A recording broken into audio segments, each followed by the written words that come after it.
Hi hello welcome to our channel. நம்ம இன்றைக்கி என்ன பார்க்க போகிறோம் அப்படின்னா டைம் அண்ட் ஒர்க்கில் பார்ட் 2 தான் பார்க்க போகிறோம். ஆல்ரெடி நம்ம பார்ட் 1 போட்டாச்சு. அதை பார்க்கல அப்படின்னா டிஸ்கிரிப்ஷன் லிங்க் இருக்கும், அதை கிளிக் பண்ணி பார்த்துக்கோங்க. ஸோ பார்ட் 2 பொறுத்தவரை மொத்தம் 8 சம்ஸ் பார்ப்போம். 8மே இம்பார்ட்டன்ட் சம்ஸு, எக்ஸாமில் கேட்கக்கூடிய சம்ஸ் தான் இது.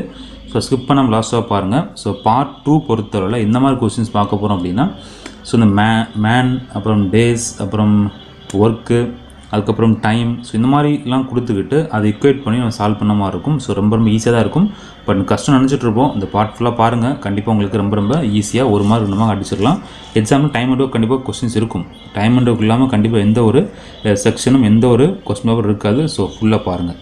ஃபஸ்ட் கொஸ்டின் பாருங்கள். 16 men are able to complete a piece of work in 12 days, working 14 hours a day. How long will 28 men working 12 hours a day take to complete the work ன்னு கேட்குறாங்க. So தமிழில் சொல்கிறேன், 16 மென் இருக்காங்க சரியா. அவங்க வந்து என்ன பண்ணலாம், 12 days ஒர்க் பண்ணலாமா, 14 hours a day வச்சு ஒர்க் பண்ணுறாங்க சரியா. ஸோ என்ன கொஸ்டின் கேட்குறாங்க, ஹவு லாங், ஸோ எவ்வளோ நேரம், ஸோ டைம் கேட்குறாங்க சரியா. டைம் மீன்ஸ் டே கேட்குறாங்க. ஸோ ஹவு லாங் வில் 28 மென்னு 12 hours ஒர்க் பண்ணும்போது ஆகும் அப்படி மாதிரி கேட்குறாங்க. ஸோ எத்தனை டேஸ் அப்படின்னு கேட்குறாங்க சரியா. ஸோ இதுக்கு ஃபார்முலா என்ன அப்படின்னா இதான் ஒரே ஃபார்முலா. இந்த பார்ட் ஃபுல்லாகவே இந்த ஒரு ஃபார்முலா தான் யூஸ் பண்ண போகிறோம் சரியா. ஸோ இந்த ஃபார்முலா ஞாபகம் வச்சுக்கோங்க. என்ன formula, M1 D1 T1 divided by W1 is equal to M2 D2 T2 divided by W2. So எம்ங்கிற வந்து இந்த மென்னு, டிங்கிற வந்து அவன் கொடுத்துக்க டேஸு, டீங்கிற வந்து டைமு, டபிள்யூங்கிற வந்து ஒர்க்கு. ஸோ இதில் ஏதாவது ஒன்று மிஸ் பண்ணாலும், சப்போஸ் உங்கள் டே கொடுக்கலன்னா நீங்கள் டே ஃபார்முலா தூக்கிடலாம். சப்போஸ் ஒர்க் கொடுக்கலையா, ஒர்க்கு அந்த ஃபார்ம்லாம் தூக்கிடலாம். ஸோ இந்த மாதிரி இக்குவேட் பண்ணிக்கணும். என்ன டேர்ம்லாம் கொடுத்துருக்கானோ அதுக்கு ஏற்றாற்போல் நீங்களே அந்த ஃபார்முலாவை ஃப்ரேம் பண்ணிக்கணும் சரியா. ஸோ எம் கொடுக்கல, ஐயோ நம்ம என்ன பண்ண யோசிக்க கூடாது. எம் கொடுக்க விட்டுருங்க, M1 விட்டுருங்க, M2 விட்டுருங்க, ப்ராப்ளமே இல்லை. கொடுத்துருக்கத மட்டும் சப்ஸ்டியூட் பண்ணி நீங்கள் சால்வ் பண்ணால் உங்களுக்கு ஆன்சர் டக்குன்னு கிடச்சிரும் சரியா.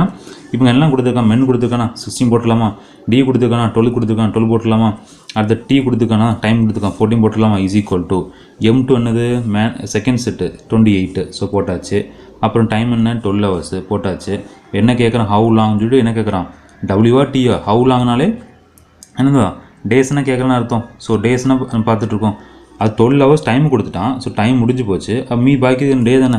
ஸோ இன்ட்டு எக்ஸ் என்ன சரியா. அடுத்து எஸ் யூஸ் பண்ணிக்கலாமே. 12 இங்கே 12 இங்கே 12 கட் பண்ணிக்கலாம். அப்புறம் இதை கட் பண்ணலாமா. ஸோ 2 போட்டிங்கன்னா 14, இங்கே போட்டால் என்ன வரும் 7 வரும். அடுத்து திருப்பி கட் பண்ணிங்கன்னா 2 7, இங்கே போட்டிங்கன்னா ஸோ 8. அதுக்கப்புறம் திருப்பி இந்த 7ஐயும் கட் பண்ணிக்கலாம். H is equal to 8. அவ்வளோதான், முடிஞ்சு போச்சு. இந்த ஃபார்முலா ஞாபகம் வச்சுருந்தீங்கன்னா ஆன்சர் ஈஸியாக போட்டு முடிச்சிடலாம் சரியா. ஸோ செகண்ட் கொஸ்டின் பாருங்கள். If 90 men can do a certain job in 16 days working 12 hours per day, then part of that work which can be completed by 70 men in 24 days working 8 hours per day. So பண்ணலாமா. என்னெல்லாம் கொடுத்துருக்காங்க, 90 men கொடுத்துருக்காங்க, அப்புறம் days கொடுத்துட்டாங்க. So 90 மென்னு 16 days, அப்புறம் 12 ஹவர்ஸ்ன்னு 12 hours கொடுத்துட்டாங்க. அதுக்கப்புறம் என்ன கொடுத்துருக்காங்க, பெர் டே சரியா. ஸோ என்ன கொடுத்தோம், ஒர்க்கும் கொடுத்துட்டான், பெர் டேயும் கொடுத்துட்டான். ஸோ 1 போட்டுக்கலாம். அப்புறம் then the part of that work wills 70 மென்னு, ஸோ 70 போட்டாச்சு. அப்புறம் 24 டேஸு, ஸோ 24 போட்டாச்சு. 8 hours 8 போட்டாச்சு. அப்போ என்ன தான் கேட்டிருக்கான், கீழே இருக்கிற ஒர்க் எத்தனை கேட்டிருக்கான் சரியா. இங்கே வந்து 1 போட்டாச்சு. அப்போ இங்கே இருக்குது கண்டுபிடிக்கணும். இதுவும் சேம் தான், அப்படி கட் பண்ணலாமா. ஸோ 8 இங்கே இருக்குது, ஸோ 2 போட்டுக்கலாம். அடுத்து பார்த்தீங்கன்னா 12 இங்கே இருக்குது, ஸோ 2 போட்டுக்கலாம். இந்த 2 கட் பண்ணிடலாம். ஸோ மீதி 0 0 கட் பண்ணிக்கலாம். ஸோ இதை வேறு இருக்கா, வேறு எதுவுமே இல்லை, கரெக்டு தானே. ஆமாம். இப்போ என்ன இருக்குது, 9/1 இஸ் ஈக்குவல் டு 7/hன்னு இருக்குது. நீ H is equal என்ன பண்ணுவீங்க, 9h is equal to 7 போட்டுக்கலாம். H is equal to 7/9. அவ்வளோதான். ஸோ புரிஞ்ச வச்ச உங்களுக்கு அந்த ஃபார்முலா மட்டும் ஞாபகம் வச்சிட்டிங்கன்னா கொடுத்துருக்க சப்ஸ்டியூட் பண்ணி மாற்றி போட்டு கட் பண்ணி வர்றதா உங்களுடைய ஆன்சர் சரியா. சரி, அடுத்த question, third question. If 15 toys ₹234 what do 35 toys காஸ்ட்டுன்னு கேட்குறாங்க சரி உங்களுக்கு. ஸோ இதுவும் அதே ஃபார்முலாவில் போடலாம், ஒன்றும் பிரச்சனை இல்லை. ஸோ ருபீஸ் அப்படிங்கிற இடத்துல அந்த கீழே போட்டிங்களா ஒர்க்கு, அதை நீங்கள் யூஸ் பண்ணிக்கலாம் சரியா. ஸோ ருபீஸுங்கிற கீழே தான் வரும் சரியா. அது ஞாபகம் வச்சுக்கோங்க, ருபீஸுங்கிறதும் இந்த இடத்துல வரும். ஸோ ப்ராப்ளம் இல்லை, இதே ஃபார்மேட்லேயும் பண்ணலாம். பட் அது கொஞ்சம் சம்ஸுக்கு ஃபார்முலா மறந்துட்டு அந்த மாதிரி சுச்சுவேஷன் வந்துச்சு அப்படின்னா ஸோ 2 பேராமீட்டர் தான் கொடுத்துருக்காங்க அப்படின்னா இன்னும் கொஞ்சம் ஈஸியாக பண்ணிக்கலாம். ஸோ எப்படி பண்ணலாம் பார்த்தீங்கன்னா பார்த்துக்கோங்க. ஸோ டாய்ஸ் கொடுத்துருக்காங்க, ஸோ டாய்ஸு இங்கே ருபீஸ் கொடுத்துருக்காங்க, ருபீஸ் போட்டாச்சு. 15 டாய்ஸ் வந்து 234 அப்படின்னா என்ன கேட்குறான், 35 டாய்ஸ் எவ்வளோன்னு சொல்லி கேட்குறான். கொடுத்துருக்கு அப்படி எழுதியிருக்கேன். 15 டாய்ஸ் வந்து 234, 35 டாய்ஸ் எவ்வளோன்னு கேட்டிருக்கான். நல்லா ஞாபகம் வச்சுக்கோங்க. 15லேருந்து 35 கூடுது. ஸோ பொருள் வந்து 15 பொருள் வந்து 35 கூடுது, மேலே போட்டாச்சு. ஸோ 15 பொருள் 35 பொருள் கூடும்போது ரேட் வந்து கூடுமா குறையுமா? கூட தானே செய்யும். 15 பொருள் 234, நீங்கள் கூட கொஞ்சம் 20 பொருள் ஜாஸ்தியாக வாங்குறீங்க, கண்டிப்பாக ரேட்டு கூட தானே செய்யும். 234 வந்து கூட தானே செய்யும், அப்போ கூடுது. ஸோ இந்த மாதிரி ரெண்டுமே அப்பு அதில் ரெண்டுமே டவுன். அதாவது சேம் டைரக்ஷனில் உங்களுக்கு ஆரோ வர மாதிரி இருந்துச்சு அப்படின்னா நீங்கள் என்ன பண்ணிக்கணும்னா இந்த 234 அப்படியே 234 போட்டுக்கலாம். இந்த 15 35 ரெண்டையும் ரெசிப்ரோக்கலை மாற்றி போட்டுக்கணும். 35 15 இன்டூ 34 கட் பண்ணி வரது அவங்களோட ஆன்சர்ட் இருக்கும். திருப்பி சொல்கிறேன், ரெண்டும் சேம் டைரக்ஷன். இது மேலே பார்த்து இருக்குது, இது மேலே பார்த்து இருக்குது. ஏன் மேலே பார்த்து இருக்குது? 15லேருந்து 35 கூடுது, கண்டிப்பாக பொருள் கூடும்போது ரேட்டும் கூட தான் செய்யும். ஸோ இதுவும் இதுவும் கூடுது. ஸோ சில நேரங்களில் ரெண்டும் குறைய மாதிரி இருக்கும். சரியா? ரெண்டும் சேம் டைரக்ஷன், ரெண்டுமே அப் ஆரோ இல்லை டவுன் ஆரோ ரெண்டும் சேம் டைரக்ஷன் இருந்துச்சு அப்படின்னா கண்டிப்பாக என்ன பண்ண போதும், இந்த 234 இருக்குல்ல அதை அப்படியே போட்டுக்கலாம். மிச்சம் ரெண்டு வேலையும் அப்படியே ரெசிப்ரோக்கலை நீங்கள் மாற்றி போட்டு சால்வ் பண்ணால் கிடைக்கிறதா உங்களுடைய ஆன்சர்ட் இருக்கும். சரியா? நான் கட் பண்ணிக்கலாமா? So 5 7s are 35, 5 3s are 15, 5 7s are 35, 3 போட்டிங்கன்னா 3s வந்து 21, 20 23, 3 8 24. So 78 into 7 546. ஓகேவா? ஈஸி தானே? அடுத்த கொஸ்டின் பாருங்கள். 36 men can do a piece of work in 25 hours. In how many hours will 15 men do it? கேட்குறாங்க. சரியா? 36 மென்னு ஒர்க்கை வந்து 25 ஹவர்ஸ் முடிக்கிறாங்க. அதே மாதிரி எத்தனை ஹவர்ஸில் வந்து 50 மென் பண்ண முடியும்னு கேட்குறாங்க. ஸோ 36 மென் இருக்காங்க, 25 ஹவர்ஸ் கொடுத்துருக்காங்க. 15 மென்னாக இருந்தால் எத்தனை ஹவர்ஸ்ன்னு கேட்குறாங்க. ஸோ நல்லா ஞாபகம் வச்சுக்கோங்க, மென்னு வந்து 36லேருந்து 15 ஆகுது. அப்போ என்ன ஆகுது? 36லேருந்து 15 அது வந்து குறையுது. கரெக்டாக? ஸோ மென்னு குறைஞ்சாங்கன்னா டைம் என்ன ஆகும்? ஸோ வேலை பண்ணுறீங்க, நிறையா பேர் வச்சு வேலை வாங்கும்போது எப்படி இருக்கும்? சீக்கிரம் வேலை முடிஞ்சிடும். ஆள் குறையும் போது டேஸும் கம்மியாகும். கரெக்டாக? ஸோ நேரம் மாற்றி போட்டேன். சரியா? ஸோ 36லேருந்து 15 ஸோ என்ன ஆகுது? கண்டிப்பாக குறையுது. ஸோ இது குறையும் போது நாட்கள் என்ன ஆகும்? ஹவர்ஸ் என்ன ஆகும்? கூடும். புரியுதா உங்களுக்கு? மென்னு நிறையா இருந்தாங்கன்னா நிறையா ஹவர்ஸ் தேவைப்படும், டக்குன்னு வேலையை முடிச்சுடுவீங்க. ஆனால் ஆள்கள் குறையும் போது ஹவர்ஸ் வந்து என்ன செய்யும்? கண்டிப்பாக வந்து கூட தான் செய்யும். சரியா? நீங்கள் கேட்கலாம், ஆட்கள் நிறையா இருந்தால் கதை விட்டுருக்கும். ஸோ அதெல்லாம் வந்து ப்ராக்டிக்கலாக நடக்கும் விஷயம். ஸோ தியரிட்டிக்கலாக பாருங்கள், கண்டிப்பாக என்ன செய்யும்? வந்து நாட்கள் வந்து கூட தான் செய்யும், ஹவர்ஸ் வந்து கூட தான் செய்யும். ஸோ ஒன்று கீழே பார்த்துருக்கு, ஒன்று மேலே பார்த்துருக்கு. இந்த கொஸ்டினில் ரெண்டுமே மேலே பார்த்துருக்கோம், சில கொஸ்டினுமே கீழே பார்த்துருக்கோம், சில கொஸ்டினில் வேறு டைரக்ஷன். ஒன்று கீழே பார்த்துருக்கும், இன்னொன்று மேலே பார்த்துருந்தா அப்படின்னா எதுவும் பண்ண போகிற அவசியம் இல்லை. 36 அப்படி 36 போட்டுக்கோங்க, 15 அப்படி 15 போட்டுக்கோங்க, 25 இன்ட்டு பண்ணி போடுங்க. ஸோ இதை கட் பண்ணிங்கன்னா கிடைக்கிறது அவங்களுடைய ஆன்சர். சரியா? சேம் டைரக்ஷன்னா மாற்றி போடணும், வேறு டைரக்ஷனாக அப்படியே வச்சு கட் பண்ணிக்கலாம். 5 3s are 15, இங்கே ஒரு 5, இதை கட் பண்ணால் 12, 12 5s are 60. அவ்வளோதான். சரியா? சரி, 5th கொஸ்டின் பாருங்கள். Some person had do piece of work in 12 days. 2 times the number of such person will do half of the work in how many days கேட்குறாங்க. கொஸ்டினை பார்த்தா எதுவுமே டேட்டா இல்லையே அப்படி மாதிரி தோணும். சரியா? நல்லா கவனிங்க. கொஞ்சம் பர்சன் இருக்காங்க, அப்போ என்ன கொடுத்துட்டான்? கொஞ்சம் பர்சன். ஸோ மேனை கொடுத்துட்டான். Can do a piece of work in 12 days, டேஸும் கொடுத்துட்டான். அப்புறம் கொடுத்து ஒர்க்குன்னு வேர்டு இருக்குது, ஸோ ஒர்க்கும் கொடுத்துருக்கான். அப்போ இந்த 3 வேர்டு வச்சு ஃபார்முலா ஃப்ரேம் பண்ணிக்கணும். So M1 D1 W1 is equal to M2 D2 W2.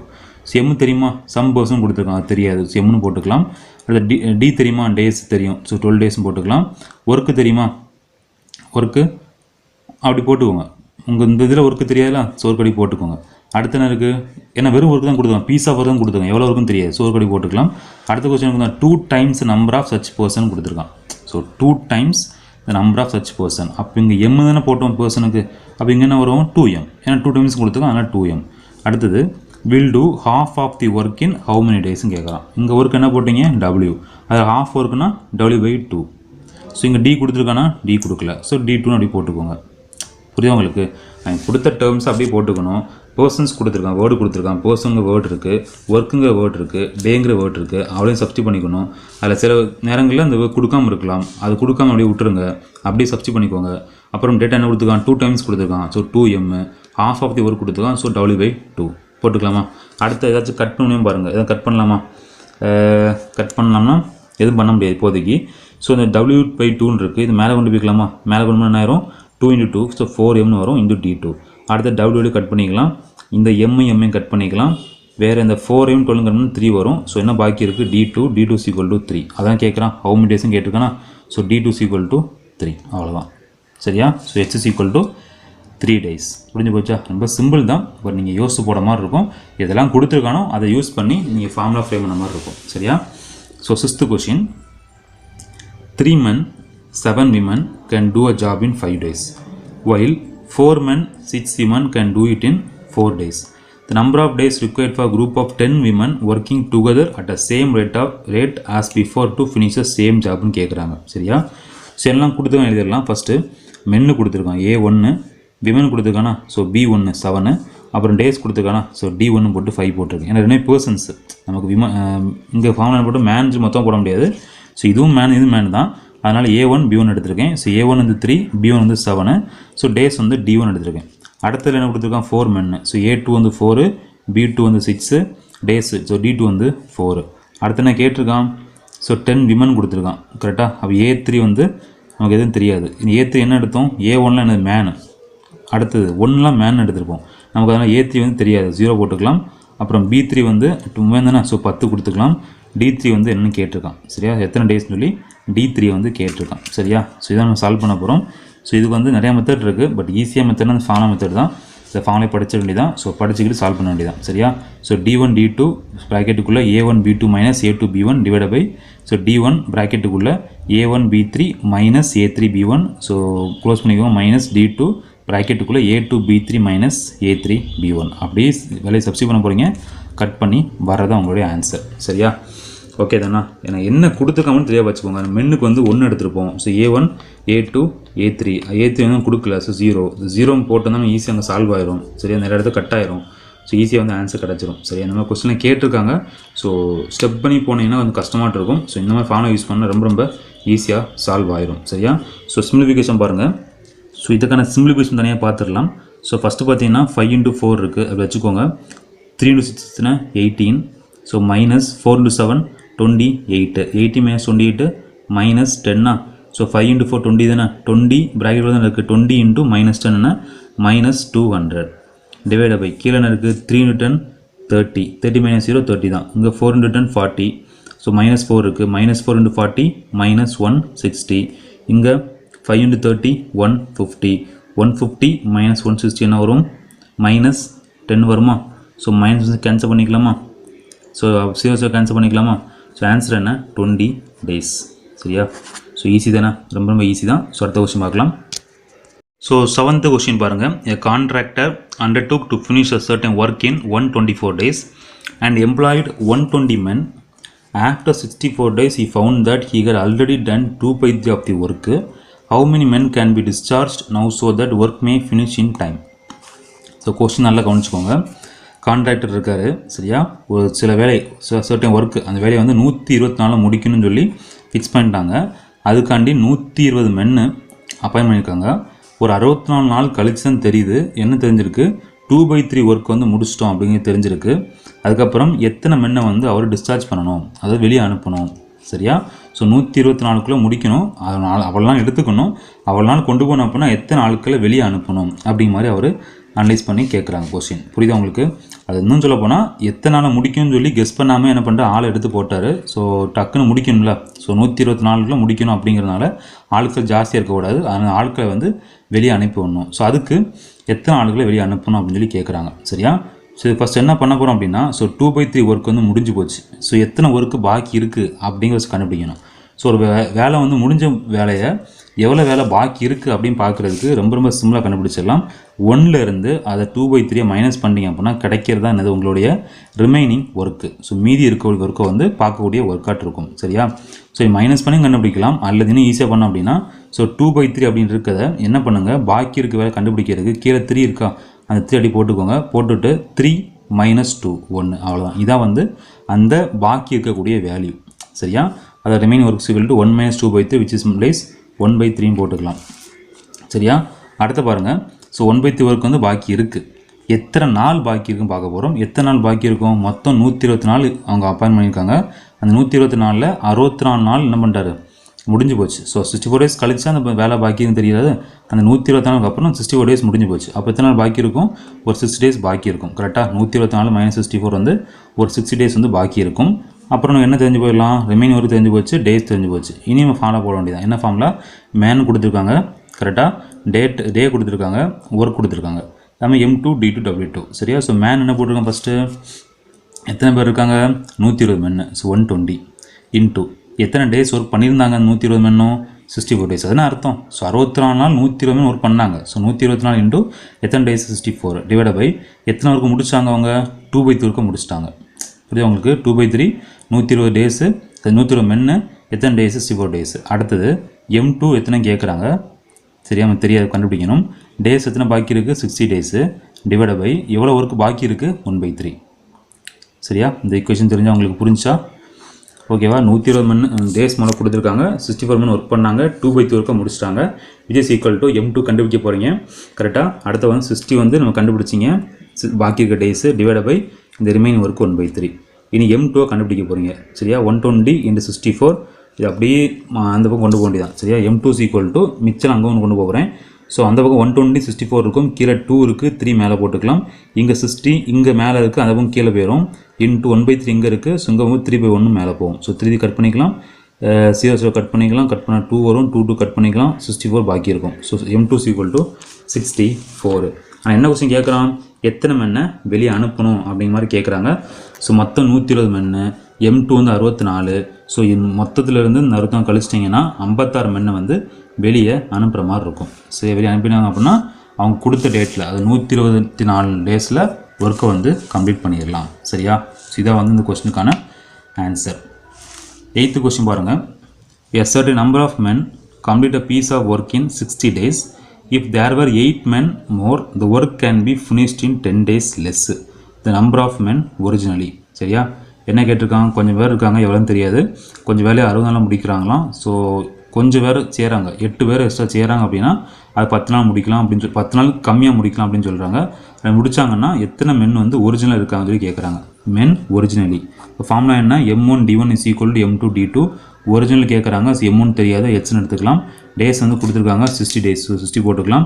அடுத்த டேஸ் கொடுத்துருக்காங்க 8 மென்னு எக்ஸ்ட்ரா செய்கிறாங்க. ஸோ ஃபஸ்ட்டு மென் எவ்வளோன்னு தெரியாது, பட் அதில் 8 பேர் எக்ஸ்ட்ரா செய்கிறாங்க. ஸோ இட்ஸு இங்கே H + 8. எத்தனை டேஸு? 10 டேஸ் லெஸ் ஆகுது. இங்கே 60 வயசு கொடுத்துருக்காங்க, 10 கழிச்சிங்கன்னா 50. புரியுதா உங்களுக்கு? ஃபஸ்ட்டு மென் எவ்வளோன்னு தெரியாது, Hன்னு எடுத்துருக்கோம். டே கொடுத்துட்டான், எவ்வளவு? 60. அடுத்து M2 என்ன கொடுத்துருக்கான்? 8 பேர் எக்ஸ்ட்ரா ஜாயின் பண்ணுறாங்க, அதனால் H + 8. அடுத்து டேஸ் என்ன கொடுத்துருக்கான்? டேஸ் என்ன கொடுத்துருக்கான்? ஃபஸ்ட்டு வந்து 60 டேஸ் கொடுத்துருக்கான். அடுத்து என்ன கொடுத்துருக்கான்? 10 நாள் லெஸ்ஸாக முடிக்கணும் அப்படின்னு சொல்லி கொடுத்துருக்காங்க.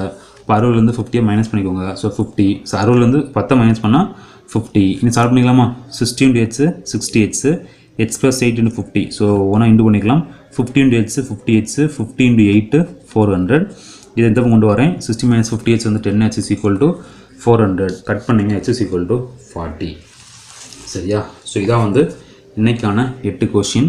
ஸோ இதையும் தாண்டி எப்போலாம் கொஸ்டின் கேட்கலாம் பார்த்தீங்கன்னா, அந்த ஸ்பைடர் வச்சு கேட்பாங்க. ஸ்பைடர் வந்து 8 ஒர்க்கு 8 டேஸில் ஒர்க்கை முடிச்சு அப்படின்னா இத்தனை டேஸு இத்தனை நாள் எத்தனை வேலையை முடிக்கும், அந்த மாதிரி ஸ்பைடரை யூஸ் பண்ணி ஏதாச்சும் கதையை கொடுத்து கேட்கலாம். பட் சேம் கான்செப்ட் என்ன தான், இதே ஃபார்முலாஸ் தான். இந்த 8 சம் பார்த்தீங்கன்னா எல்லாமே அட்டன் பண்ணிடலாம். ஸோ நம்ம டெஸ்ட் பேட்ச் ஒன்று கண்டக்ட் பண்ணிட்டுருக்கோம். ஸோ அந்த டெஸ்ட் பேட்ச் டைமில் இன்னும் நிறைய கொஸ்டின் கொண்டு வந்து சாய்ஸ்லேருந்து ஆன்சர் கண்டுபிடிக்கலாம், ஈஸியாக பண்ணலாம். அது மாதிரி கொஸ்டின்ஸ் எல்லாமே டெஸ்ட் பேட்ச்சில் பார்க்கலாம். இப்போதைக்கு 8 கொஸ்டினை பார்த்துக்கோங்க. ஸோ நிறைய கொஸ்டின் ப்ராக்டிஸ் பண்ணுங்கள், அப்போ தான் உங்களுக்கு மறக்காது. சரியா? ஸோ அடுத்த வருஷம் பார்க்கலாம். தேங்க்யூ.